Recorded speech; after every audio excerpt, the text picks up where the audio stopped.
Langit tiba-tiba terkoyak dengan suara gemuruh yang mengerikan, seolah-olah alam semesta sedang menjerit. Hujan meteor yang membara mulai turun menghantam bumi, bukan sekadar rintik air, melainkan batu-batu api yang turun bagaikan hujan deras yang tak henti-hentinya.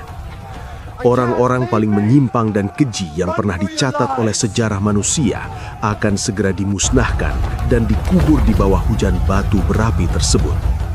Mereka telah menjadi begitu manja dan sombong karena kelimpahan harta kekayaan yang melimpah ruah. Tanah mereka subur dan kehidupan mereka makmur, namun bukannya bersyukur, kemewahan ini justru membutakan hati mereka. Mereka melampaui batas dalam seksualitas hingga taraf yang mengerikan, mulai melakukan hal-hal menjijikan yang belum pernah terpikirkan atau dilakukan oleh peradaban manusia manapun sebelumnya. Demi memuaskan hawa nafsu sesaat, mereka melakukan kebiadaban yang tak terbayangkan. Mereka memaksa laki-laki melayani nafsu mereka, menjadikan mereka budak, lalu membunuh mereka dengan kejam. Selama bertahun-tahun, seorang nabi yang mulia diutus di tengah-tengah mereka untuk menarik mereka kembali ke jalan yang benar, mengajak mereka meninggalkan penyimpangan yang merusak jiwa dan tatanan sosial ini. Namun, hati mereka telah membatu. Mereka tidak berhenti, bahkan berani mengancam sang nabi. Kebencian mereka begitu dalam, hingga mereka memasang perangkap besar dan licik untuknya. Bahkan istri sang nabi sendiri bersekongkol dengan kaumnya melawan suaminya. Allah mengirim malaikat-malaikatnya yang menyamar dalam wujud laki-laki muda yang sangat tampan dan rupawan.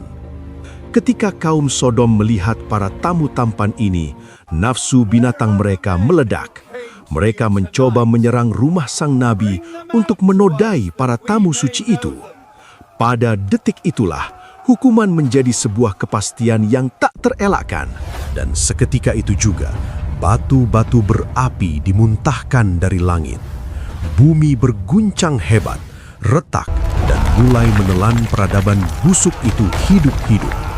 Sebagian dari mereka tertangkap basah sedang melakukan dosa, dan tubuh mereka seketika kaku, tertimbun material panas yang menjadikan mereka monumen abadi atas dosa mereka.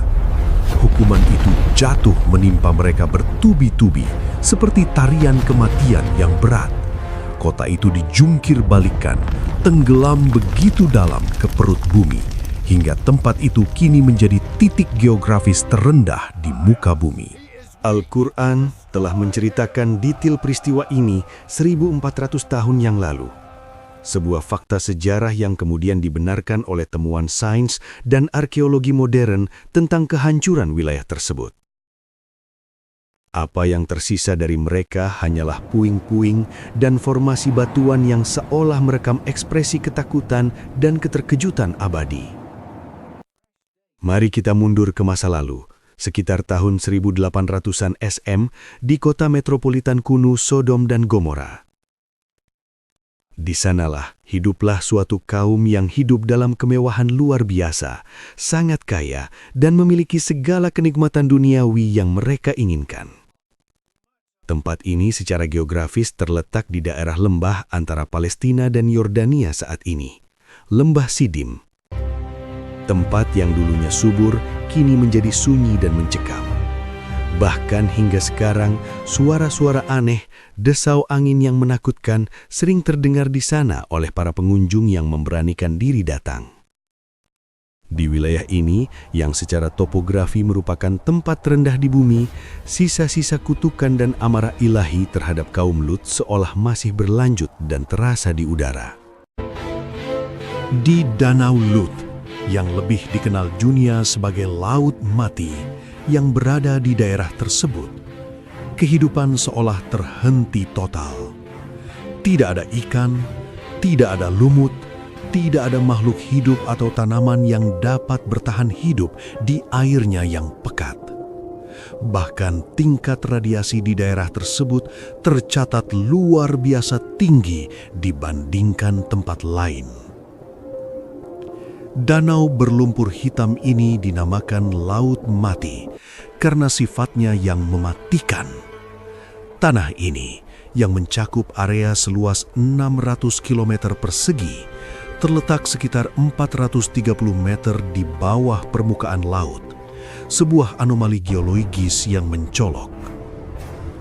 Mungkin tempat ini tetap begitu rendah posisinya karena ia tenggelam dan dihempaskan ke bawah bersama orang-orang yang pernah tinggal di sana.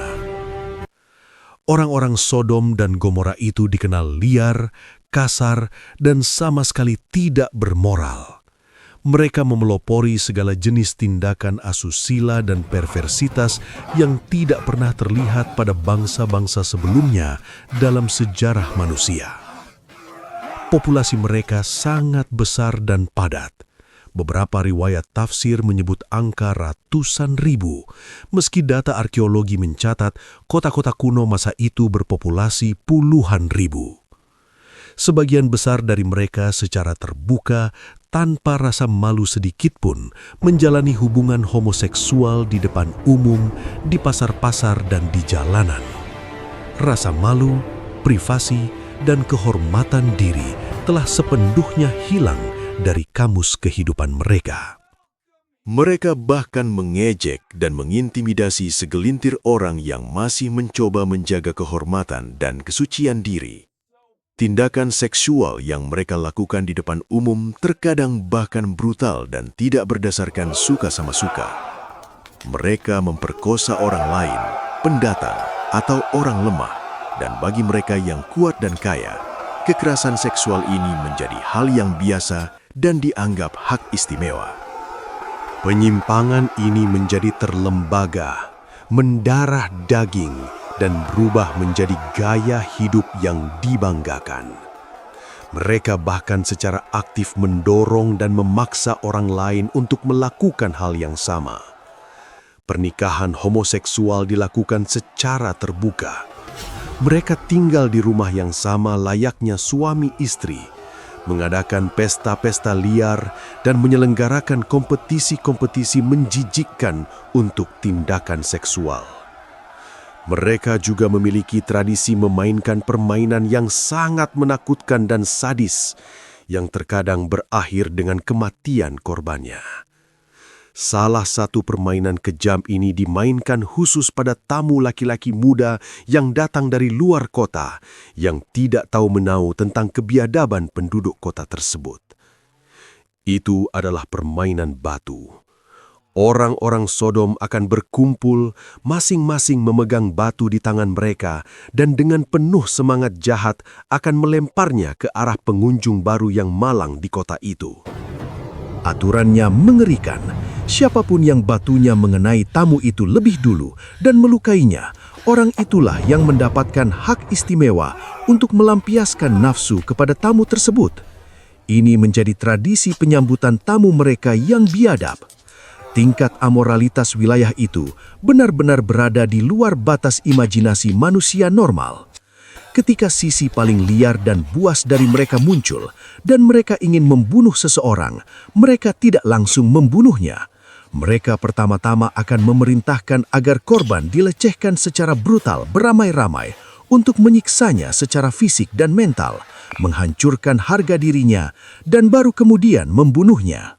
Orang-orang Sodom dan Gomora membungkam dengan keras siapapun yang mencoba menghentikan atau menasehati mereka. Ketika mereka melihat orang-orang baik yang masih memiliki nurani, mereka akan berkata dengan sinis, "Biarkan orang-orang sok suci ini pergi dari antara kita, mereka tidak pantas berada di sini." Dalam Al-Quran, degradasi moral mereka dinyatakan dengan istilah Balhum Adol, yang berarti mereka telah jatuh ke derajat yang lebih rendah dan lebih sesat daripada binatang ternak.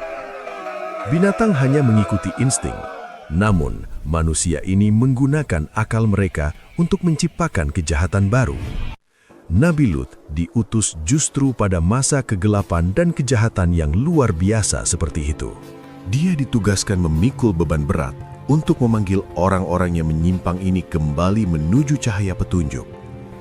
Dalam Al-Quran, Allah secara khusus menggambarkannya sebagai nabi yang terhormat dan mulia yang diutamakan di atas seluruh alam pada masanya karena keteguhannya berjuang sendirian melawan arus amoralitas yang begitu besar.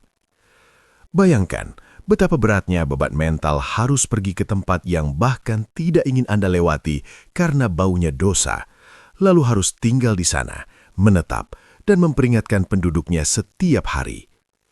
Inilah pengorbanan luar biasa yang dilakukan Lut, bahkan jika dia harus berdiri sendirian melawan ratusan ribu orang yang memusuhinya, dia tidak gentar untuk mulai menyampaikan kebenaran. Siang dan malam dia berusaha tanpa lelah untuk menyadarkan mereka, mengetuk hati nurani mereka.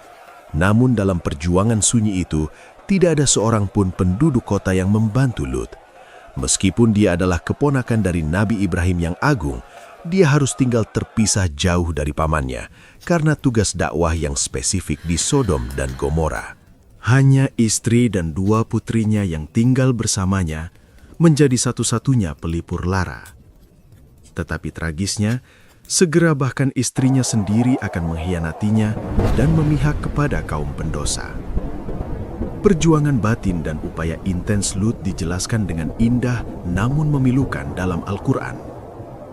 Saudara mereka, Lut, berkata kepada mereka dengan penuh kasih sayang namun tegas, "Mengapa kamu tidak bertakwa kepada Allah? Ketahuilah bahwa aku adalah utusan terpercaya yang dikirim kepadamu demi kebaikanmu sendiri. Maka bertakwalah kepada Allah dan taatilah aku. Aku tidak meminta upah, harta, atau jabatan apapun darimu untuk seruan ini. Imbalanku hanya kuharapkan dari Tuhan semesta alam. Apakah kamu dengan akal sehatmu tega meninggalkan istri-istri yang diciptakan Tuhanmu secara alami untukmu dan malah mendatangi laki-laki untuk melampiaskan nafsu? Sungguh, kamu adalah kaum yang telah melampaui segala batas kewajaran dan menjadi kaum yang menyimpang." Lut digambarkan dalam kitab-kitab sejarah sebagai sosok nabi dengan postur tinggi sedang, berkulit cerah bersih, memiliki wajah tampan yang menenangkan, dan senyum yang menyenangkan. Sosok yang seharusnya mudah dicintai. Pekerjaan sehari-harinya adalah bertani dan beternak.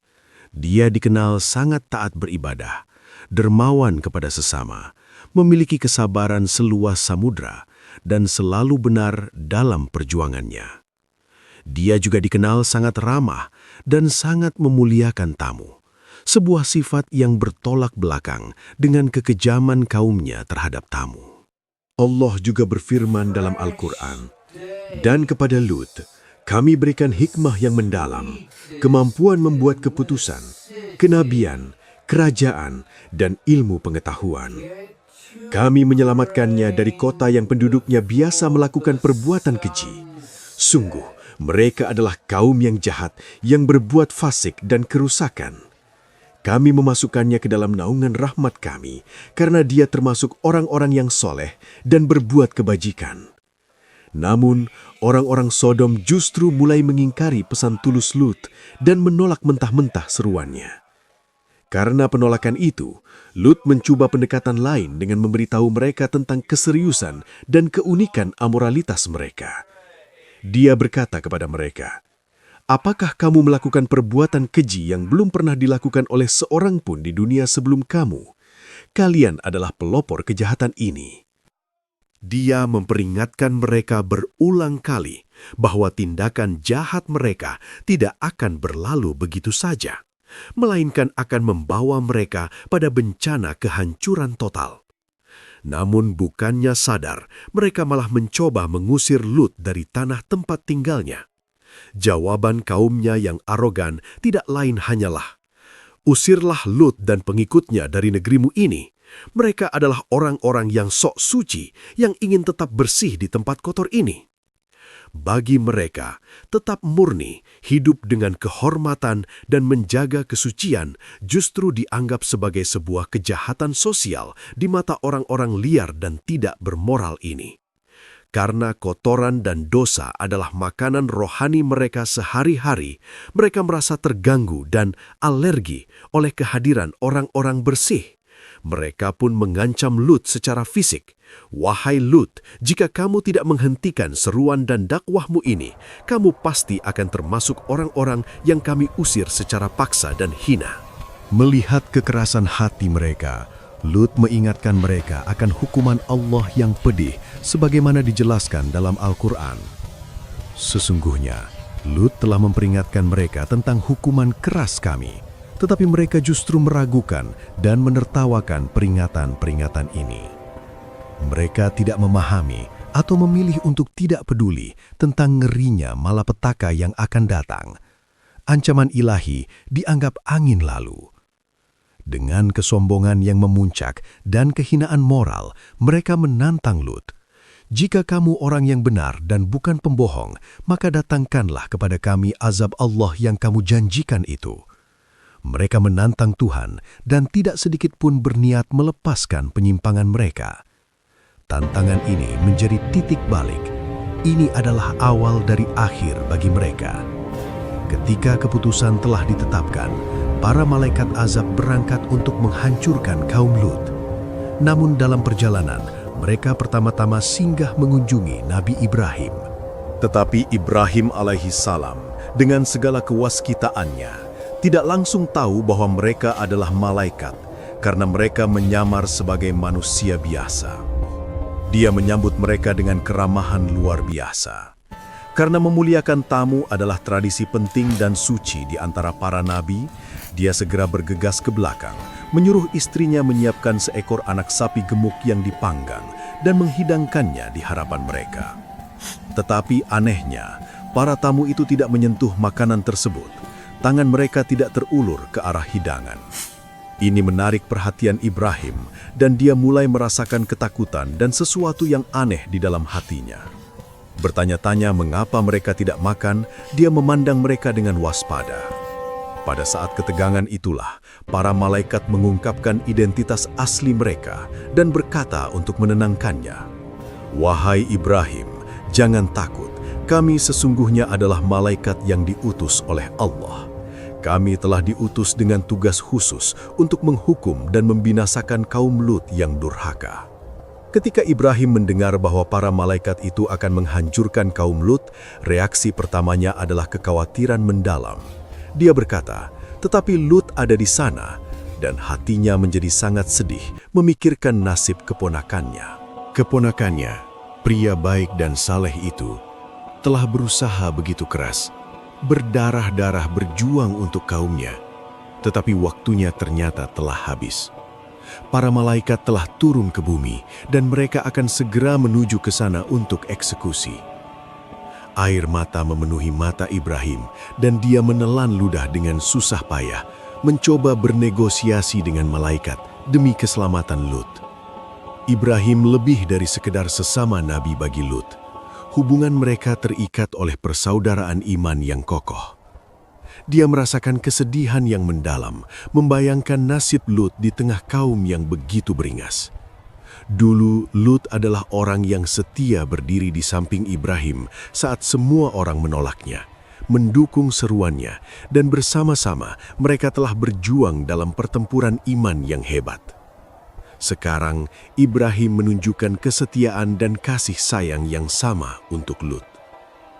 Kisah ini penuh dengan hikmah yang dalam, menunjukkan indahnya persahabatan antara nabi-nabi Allah, kesetiaan dan kepercayaan timbal balik mereka, dan bagaimana rahmat serta keadilan ilahi terjadi beriringan. Kehancuran kaum Lut pun dimulai. Lut, di bawah kondisi tekanan sosial yang sangat keras, telah berjuang selama 40 tahun menurut satu riwayat. Tetapi penindasan, kekerasan dan amoralitas kaumnya bukannya surut, malah telah mencapai tingkat yang tak tertahankan. Orang-orang Sodom tetap acuh tak acuh, bebal terhadap peringatan hukuman Allah, dan bahkan sampai lancang menuntutnya agar segera diturunkan, membuat diri mereka sepenuhnya pantas menerima hukuman yang paling berat dalam sejarah. Lut menghadapi situasi putus asa ini, di mana tidak ada lagi harapan bagi kaumnya untuk berubah, akhirnya berlindung sepenuhnya kepada Tuhannya dan meminta pertolongannya. Dia berdoa dengan hati hancur kepada Allah. Ya Tuhanku, selamatkanlah aku dan keluargaku dari apa yang mereka perbuat. Ya Tuhanku, tolonglah aku melawan kaum yang rusak dan menyebarkan kerusakan ini. Selama puluhan tahun dia telah bekerja untuk kebahagiaan dan petunjuk kaumnya, tetapi hasilnya nihil. Hanya sedikit sekali pengikut, bersama dengan 2 putrinya yang beriman kepadanya. Bahkan istrinya sendiri, orang terdekatnya, memihak kepada orang-orang jahat dan menjadi mata-mata bagi mereka. Oleh karena itu, doa ini adalah jalan terakhirnya penyerahan total seorang hamba. Allah menjawab doa itu dengan mengirim malaikat untuk menghancurkan kaum Lut. Meskipun malaikat-malaikat ini datang dalam wujud pemuda yang sangat tampan sebagai ujian terakhir, penampilan mereka justru membangkitkan hasrat jahat orang-orang yang menyimpang itu. Mereka mencoba melecehkan para tamu suci itu. Kejadian menegangkan ini dijelaskan dalam Al-Quran sebagai berikut.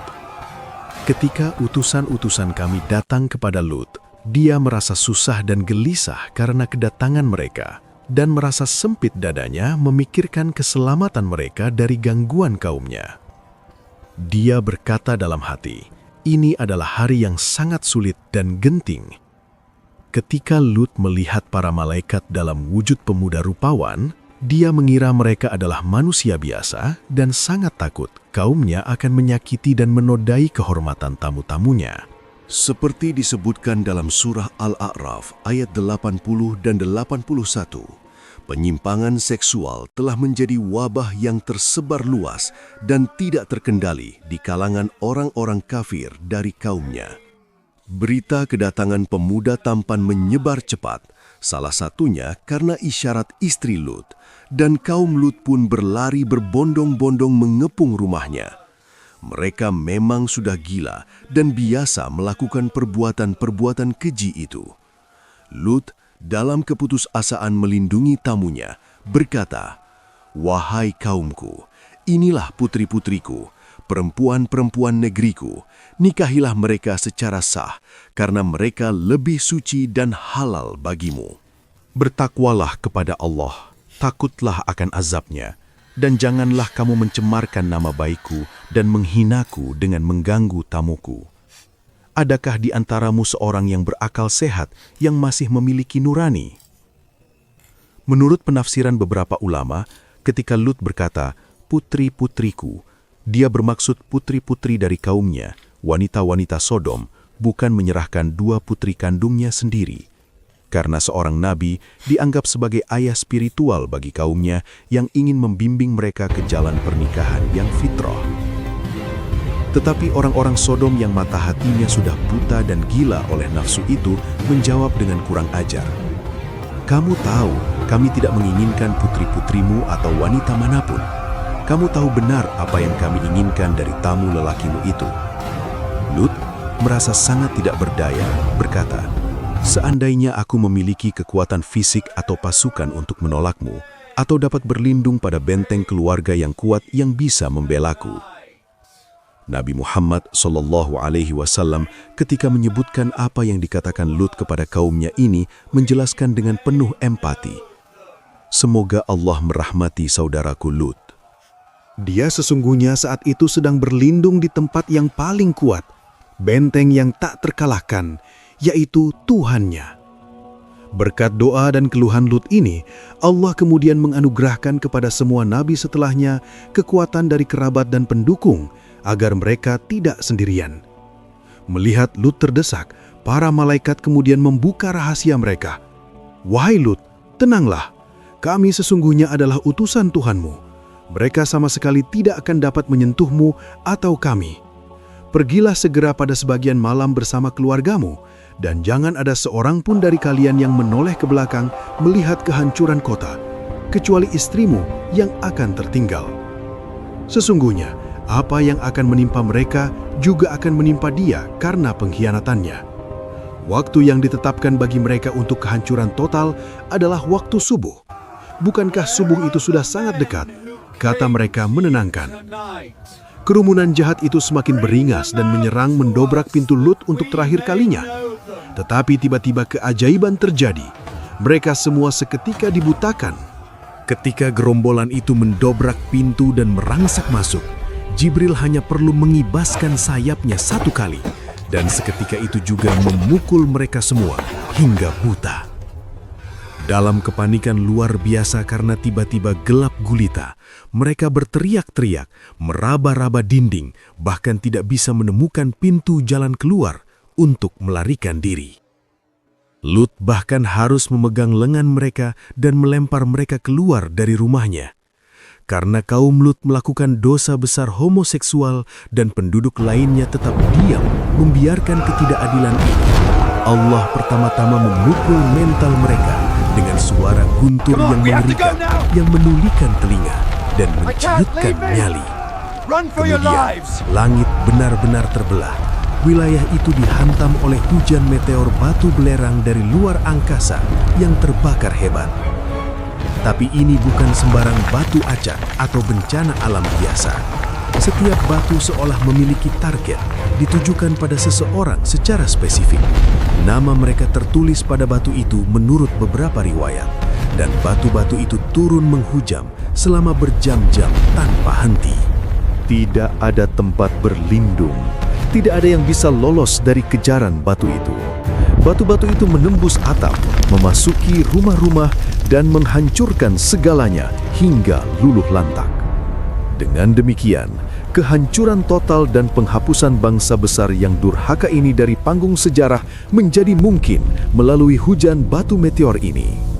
Allah menyatakan dengan tegas bahwa Dia sengaja meninggalkan sisa-sisa ini sebagai pelajaran abadi bagi generasi kemudian. Sungguh, pada yang demikian itu terdapat tanda-tanda kekuasaan bagi orang-orang yang mengambil pelajaran. Puing-puing mereka masih berada di jalan yang terlihat dan dilalui orang hari ini. Sungguh, pada yang demikian itu terdapat tanda peringatan bagi orang-orang yang beriman.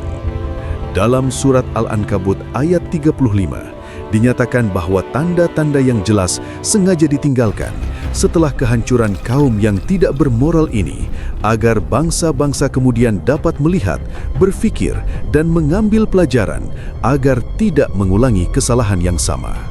Sungguh, kami telah meninggalkan di sana tanda yang jelas bagi orang-orang yang menggunakan akal mereka. Tanda-tanda ini telah dijelaskan oleh para ahli tafsir dan sejarawan sebagai kisah-kisah mengerikan tentang apa yang terjadi pada kaum yang dihancurkan. Sisa-sisa reruntuhan kota mereka yang hangus, batu-batu aneh yang menghujani dari langit, dan danau dengan air hitam pekat yang mengalir setelahnya. Allah memerintahkan manusia untuk mengambil pelajaran serius dari kehancuran kaum Lut dan menyatakan bahwa reruntuhan bangsa-bangsa yang dihancurkan ditinggalkan sebagai peringatan fisik dalam sejarah manusia. Tanda-tanda jelas yang dibawa oleh Danau Lut atau Laut Mati sungguh luar biasa dan penuh misteri. Kondisi geologis tanah di sekitar Danau Lut sama mencoloknya dan dramatisnya dengan peristiwa azab yang terjadi di sana ribuan tahun lalu. Permukaan danau ini berada pada kedalaman ekstrim, yakni 430 meter di bawah permukaan laut, menjadikannya titik terendah absolut di daratan bumi. Ini bukan kebetulan geografis semata, melainkan saksi bisu sejarah kelam. Titik terdalam dari dasar danau itu sendiri bahkan lebih dalam lagi, mencapai lebih dari 350 meter di bawah permukaannya. Dengan kata lain, dasar terdalam Danau Lut terletak sekitar 800 meter di bawah permukaan laut global. Sebuah cekungan raksasa yang seolah-olah terbentuk akibat hantaman atau amblesan dahsyat. Di belahan dunia lain, titik terendah daratan biasanya tidak lebih dari sekitar 100 meter di bawah permukaan laut. Seolah-olah struktur tanah yang jatuh ke bawah ini pun mencerminkan kerendahan moral kaum Lut yang jatuh ke derajat paling hina. Terlebih lagi, dalam surah Ar-Rum ayat 3, daerah ini secara spesifik disebut sebagai negeri yang terendah, Adnal Ark, Memang, ketika teknologi satelit dan geologi modern memeriksa tempat terendah di bumi, dikonfirmasi secara akurat bahwa itu adalah cekungan Danau Lut, persis seperti yang diisyaratkan dalam ayat tersebut. Karena mustahil bagi orang-orang pada masa turunnya Al-Quran, abad ke-7 Masehi, untuk mengetahui fakta geologis semacam itu tanpa peralatan canggih. Kebenaran ini menjadi salah satu bukti ilmiah tak terbantahkan bahwa Al-Quran benar-benar firman Allah, bukan karangan manusia. Fitur unik lain dari Danau Lut adalah kadar garamnya yang ekstrim, sekitar 30%, hampir 10 kali lipat air laut biasa. Oleh karena itu, lingkungan ini menjadi racun. Tidak ada ikan, lumut, atau tanaman air yang bisa hidup di dalamnya. Inilah sebabnya mengapa ia juga disebut Laut Mati. Fakta bahwa hewan pun tidak bisa hidup di tempat terkutuk ini adalah pelajaran simbolis lainnya tentang kematian jiwa. Danau itu, dengan airnya yang berminyak, kadang tampak hitam seperti aspal dan menyebarkan bau belerang yang busuk, seolah mempersembahkan memori dosa-dosa busuk yang dilakukan di sekitarnya kepada umat manusia melalui penampilan fisiknya yang suram. Pada tahun 1965, selama penggalian ekstensif oleh para arkeolog Amerika, Paul Lapp di situs Bab et-Drah, sebuah temuan mengejutkan terjadi, yaitu sebuah pemakaman kuno raksasa, nekropolis, dengan estimasi lebih dari 20.000 makam diidentifikasi di daerah tersebut, mengindikasikan populasi masa lalu yang signifikan. Mereka bahkan menemukan lapisan abu tebal dan sisa-sisa kehancuran yang masif. Beberapa formasi batuan alami di area tersebut juga sering dikaitkan oleh penduduk lokal sebagai sisa-sisa manusia yang membatu dalam berbagai pose. Jika Anda melihat dokumentasi area tersebut, formasi batuan garam di sana memang terlihat unik dan menyerupai sosok manusia. Di antara sisa-sisa itu, terdapat sebuah pilar batu garam di Gunung Sodom yang sangat terkenal. Bentuknya menyerupai wanita yang sedang menoleh ke belakang. Penduduk lokal menyebutnya sebagai tiang istri Lut, yang secara simbolis mengingatkan pada istri Lut, Wahilah, yang diazab karena melanggar perintah untuk tidak menoleh. Pada tahun 1947, penemuan besar lainnya terjadi ketika seorang gembala Yordania yang kehilangan kambingnya menemukan sebuah gua di Qumran dekat Laut Mati. Di dalam gua tersembunyi itu, dia menemukan banyak hal aneh, termasuk guci-guci berisi sekitar 40.000 fragmen manuskrip Ibrani dan Aram kuno, gulungan Laut Mati, yang memberi wawasan tentang sejarah wilayah tersebut. Peristiwa tentang bangsa terkutuk ini, seperti yang dijelaskan dalam Al-Quran dan kitab-kitab samawi lainnya, diperkirakan terjadi sekitar tahun 1800 sebelum Masehi, zaman perunggu pertengahan. Reruntuhan kota-kota megah itu tenggelam, ditelan ke dalam tanah karena beratnya hukuman ilahi. Tidak diketahui secara pasti berapa lama Nabi Lut hidup setelah menyaksikan kehancuran kaumnya atau di mana tepatnya dia menghembuskan napas terakhir. Namun, menurut satu riwayat sejarah yang kuat, makamnya diyakini berada di dekat desa Bani Naim, sebelah timur kota Hebron di Palestina, sebuah tempat yang masih dikunjungi peziarah hingga kini. Kehidupan Nabi Lut ditandai dalam sejarah manusia sebagai kisah perjuangan heroik yang ditulis dengan tinta iman, kesabaran tanpa batas, dan keteguhan prinsip. Tekad bajanya untuk menyampaikan perintah ilahi dan memanggil orang ke jalan yang benar, bahkan ketika berhadapan dengan masyarakat yang sangat rusak, agresif, dan didominasi oleh amoralitas, menjadi simbol abadi dari misi kenabiannya yang berat. Nabi Lut adalah pemberi peringatan bagi kaumnya sendiri pada masanya, sekaligus menjadi pelajaran keras bagi generasi masa depan. Kesulitan dan teror yang dia tanggung menyoroti pentingnya menjaga iman dan moralitas dalam kehidupan manusia, dan kisahnya menunjukkan bukti nyata bagaimana keadilan ilahi pasti akan terwujud cepat atau lambat. Isu LGBTI menjadi salah satu topik utama perdebatan moral yang panas, bahkan atau terutama di zaman modern ini. Periode dunia kita dalam 20 hingga 30 tahun terakhir ini bisa dikatakan sebagai masa yang paling menyerupai kondisi sosial kaum Lut dalam sejarah panjang dunia. Sejak revolusi seksual tahun 1970-an, jumlah orang di negara-negara barat yang secara terbuka menyatakan dan membanggakan orientasi seksual ini telah meningkat pesat. Namun, sebagai umat beriman, untuk melawan pemikiran yang merusak ini, kita tidak menggunakan kebencian, melainkan akan kembali berpegang teguh kepada petunjuk abadi, Al-Quran dan Sunnah. Menurut Anda, mengapa Al-Quran begitu banyak, sering, dan detail berbicara tentang kisah kaum Lut?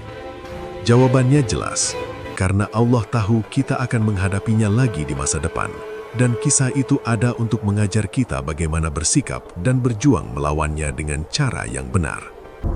Seorang cendekiawan Islam bijak pernah berkata, hasil dari cinta yang tidak sah dan melawan kodrat adalah penderitaan tanpa ampun. Ketika seseorang jatuh ke dalam cinta tidak sah yang bertentangan dengan desain fitrah penciptaan mereka, jiwa mereka akan menderita dan berontak. Bahkan jika seluruh dunia bertepuk tangan memuji mereka, mereka tetap hidup dalam penjara kegelapan di dalam diri mereka sendiri. Sebaliknya, hidup selaras dengan hukum fitrah akan menenangkan jiwa seseorang, menstabilkan psikologi mereka, dan membawa kedamaian batin yang sejati. Jadi, metode perjuangan terbesar dan solusi paling efektif adalah membantu orang tersebut kembali ke fitrahnya yang suci. Dan ini sangat erat kaitannya dengan masalah iman, karena cara tercepat, terampuh dan paling permanen untuk mengembalikan seseorang ke fitrahnya adalah melalui perbaikan iman, akidah. Itulah sebabnya saya perlu menegaskan sebagai kesimpulan, sama seperti masalah moral lainnya, benteng pertahanan utama dan solusi jangka panjang untuk masalah ini adalah pendidikan iman. Renungkanlah apa yang dikatakan dalam surat Asy-Syu'ara ayat 161. Ketika saudara mereka Lut berkata kepada mereka, "Tidakkah kamu bertakwa kepada Allah?" Apakah Anda melihat inti pesan yang diserukan Nabi Lut kepada mereka? Dia tidak sekadar melarang hubungan seks, tetapi dia memanggil mereka kepada fondasi utamanya, tauhid dan takwa. Karena jika Anda berhasil menanamkan tauhid yang kuat ke dalam hati manusia, amoralitas dan penyimpangan seperti itu bahkan tidak akan memiliki celah untuk tumbuh pada orang yang benar-benar memahami siapa Tuhannya. Seseorang dengan identitas tauhid yang kokoh akan berkata dengan yakin, identitas tertinggi dan sejati saya bukanlah orientasi seksual saya, melainkan status saya sebagai hamba Allah. Saya hidup bukan untuk nafsu, tapi untuk keridoannya. Tubuh ini bukan milik saya mutlak untuk saya apakan sesuka hati. Ini adalah amanah, titipan suci yang diberikan pencipta kepada saya. Karena ini adalah amanah, saya harus bertanya, batasan dan aturan apa yang diinginkan Allah, sang pemilik amanah, agar saya tetap berada di jalan keselamatan? Dan dengan pola pikir itu, mereka akan mencari aturan Allah dan hidup damai sesuai dengan itu. Setiap manusia di dunia ini pasti diuji dengan kekurangan, perjuangan batin, dan cobaan yang berbeda-beda. Ada yang diuji dengan harta, wanita, jabatan, atau orientasi. Mereka yang memiliki kecenderungan LGBTI juga adalah manusia yang sedang diuji. Mereka dapat mengatasi kesulitan berat ini dengan senjata tauhid, berjuang melawannya, mujahadah, menemukan kelegaan dalam ibadah, dan menjalani hidup mulia tanpa jatuh ke dalam dosa, tanpa memasuki hubungan terlarang. Dengan bersabar menahan diri dari dosa ini karena takut dan cinta kepada Allah, mereka dapat mencapai derajat kewalian yang sangat tinggi di sisi Allah, bahkan mungkin mencapai tingkat spiritual yang tidak dapat dicapai orang lain yang tidak memiliki ujian seberat itu dalam waktu puluhan tahun. Jika kita atau orang yang kita kenal memiliki kecenderungan atau ujian LGBTI, beberapa langkah praktis dan spiritual paling penting yang harus diambil adalah segera menjauh dari lingkungan yang penuh dosa dan pemicu, menghindari menghabiskan waktu dengan teman-teman yang mendukung gaya hidup tersebut untuk sementara waktu demi penyembuhan, menghapus akses ke konten yang merusak, serta fokus sebanyak mungkin untuk mempelajari pelajaran iman dan mendekatkan diri pada Al-Quran. Kita juga harus selalu mengingat bahwa kehidupan dunia ini sangat singkat dan sementara, sedangkan akhirat adalah selamanya. Kesenangan sesaat tidak layak ditukar dengan keabadian surga. Seiring berjalannya waktu dan dengan kesungguhan, masalah ini juga akan teratasi dan menjadi lebih ringan, insya Allah. Semoga Allah membimbing semua orang yang sedang berjuang mencari solusi dan ketenangan dalam masalah ini menuju cahaya Islam dan iman. Dan semoga Dia tidak pernah melepaskan tangan mereka barang sekejap mata pun, insya Allah.